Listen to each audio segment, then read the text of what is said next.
Imagine a land of endless deserts and vibrant communities, where the echoes of history still shape the future. The Sahel, a region caught between the shadows of foreign influence and the bright horizon of self-determination, is at a crossroads.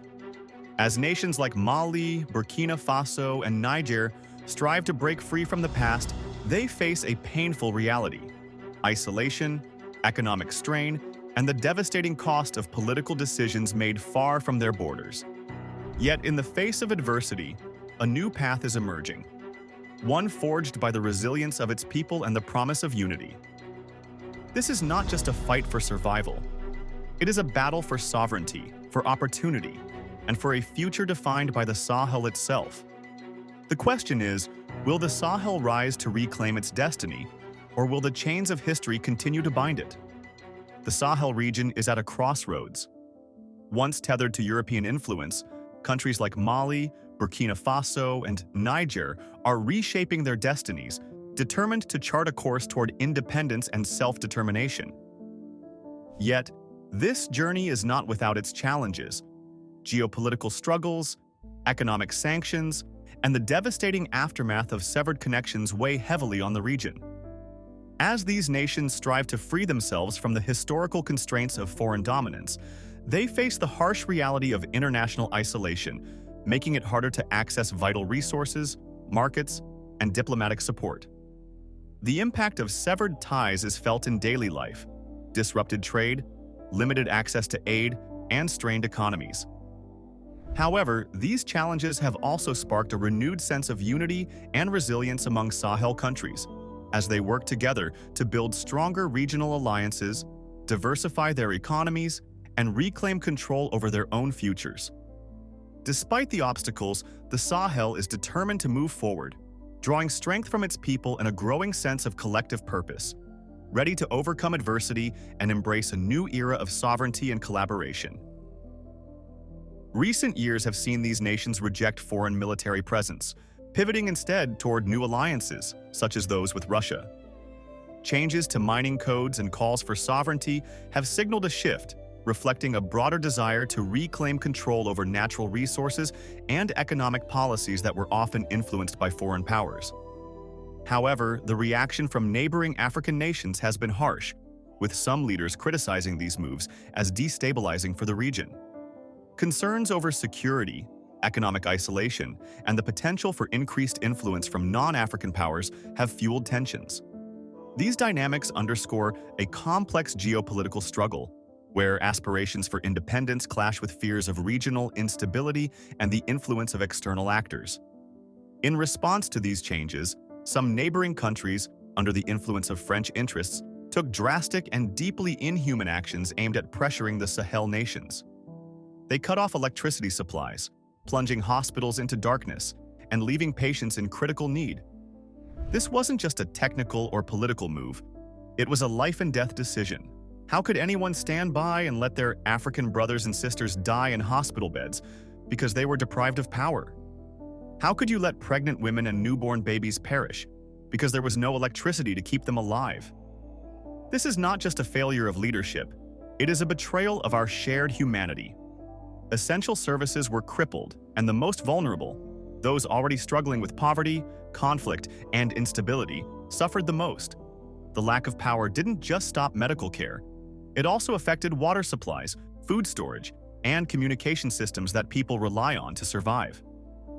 This isn't just a political maneuver. It's a human tragedy, one where entire communities were subjected to suffering and death because of a calculated move made far from their homes. This action, driven by outside influence, isn't just about power. It's about punishing innocent civilians who had no say in these decisions.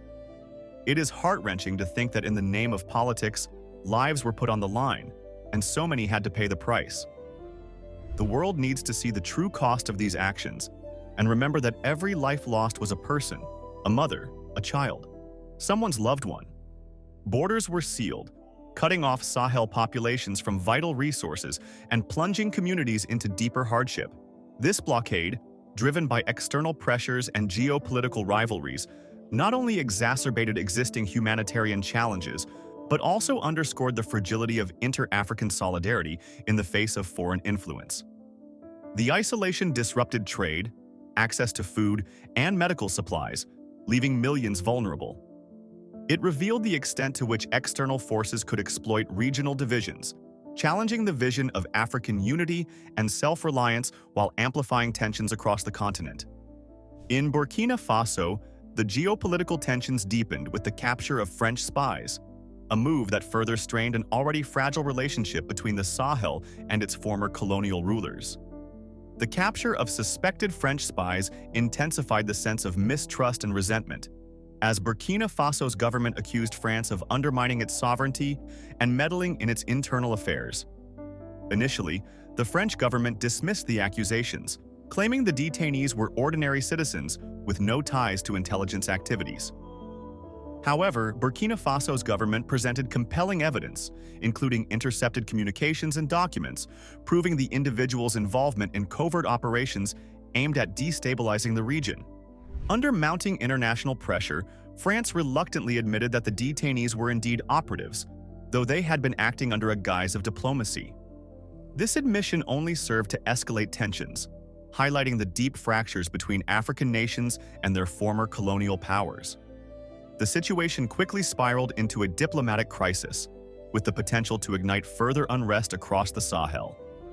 In the face of such mounting volatility, the region stood on the edge of a precipice, where any misstep could result in severe consequences for regional stability. At this critical juncture, King Mohammed VI of Morocco stepped in to mediate, using his considerable diplomatic influence to de-escalate the situation. Understanding the broader implications for African unity and sovereignty, the king emphasized the importance of peaceful resolutions and the need for respect for African nations' autonomy. Through his negotiations, he brokered the release of the detained operatives, averting a full-blown crisis. This pivotal moment marked not only a diplomatic triumph, but also underscored the growing role of African leaders in shaping their continent's future.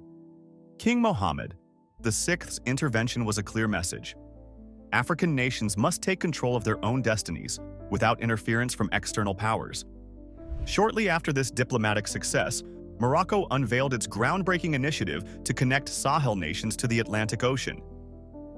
The plan aimed to provide landlocked countries like Mali, Burkina Faso, and Niger with vital access to global markets, opening up new trade routes and opportunities for economic growth. By leveraging its extensive infrastructure, including ports, railways, and modern transport systems, Morocco offered the Sahel a path to economic revitalization, breaking down the geographic barriers that had long hindered the region's development. The proposal, warmly received by Sahel leaders, marked a turning point in their collective journey towards self-reliance and regional integration. It was not just a project of infrastructure, but a promise of economic empowerment, allowing these nations to participate more fully in the global economy. This partnership set the stage for a future where the Sahel could build its own economic destiny, creating jobs, fostering local industries, and strengthening political ties within the region. With this initiative, Morocco and the Sahel nations are not just opening trade routes, they are opening doors to a new era of prosperity, stability, and independence. In December 2023, leaders from Mali, Niger, Burkina Faso, Chad, and Mauritania convened in Marrakech, marking a historic moment in regional cooperation. They endorsed Morocco's proposal, aiming to overcome geographic and economic isolation by creating a more interconnected and prosperous Sahel. The initiative focuses on improving infrastructure, streamlining trade, and fostering collaborative development. To ensure its success, national task forces have been established across the participating nations, tasked with implementing the transformative proposal. This collective commitment signals a shift toward deeper integration and mutual support, reinforcing the Sahel's resolve to enhance its position in the global economic landscape and create a more resilient future. As these nations work together, the initiative has the potential to serve as a model for broader regional collaboration across Africa. The Moroccan initiative addresses not only infrastructure challenges, but also the logistical hurdles that stifle trade. By reducing transport costs and simplifying cross-border procedures, it promises to reinvigorate the Sahel's economy and strengthen its global connectivity. With Morocco as a bridge to the world, the Sahel is charting a new course, positioning itself as a key player in regional and global markets. The initiative encourages the development of modern transportation networks, facilitating the movement of goods and services across borders with greater ease. From diplomatic triumphs to bold economic visions, the region is rising above past struggles, ready to embrace a future of collaboration, sovereignty, and self-reliance. This renewed sense of purpose also fosters greater regional integration, as countries within the Sahel come together to tackle common challenges and pursue collective prosperity. The promise of enhanced economic cooperation and development lays the foundation for a more resilient and autonomous Sahel. For the Sahel, the path to stability and prosperity lies in collaboration, resilience, and breaking free from the chains of external exploitation. King Mohammed VI's initiative offers a beacon of hope, a new way to the ocean, a new chapter for the Sahel. This initiative is more than just a political or economic plan. It is a call to unity, an invitation to rewrite the region's future on its own terms. By embracing cooperation, strengthening regional ties, and fostering self-reliance, the Sahel is poised to overcome the challenges of the past.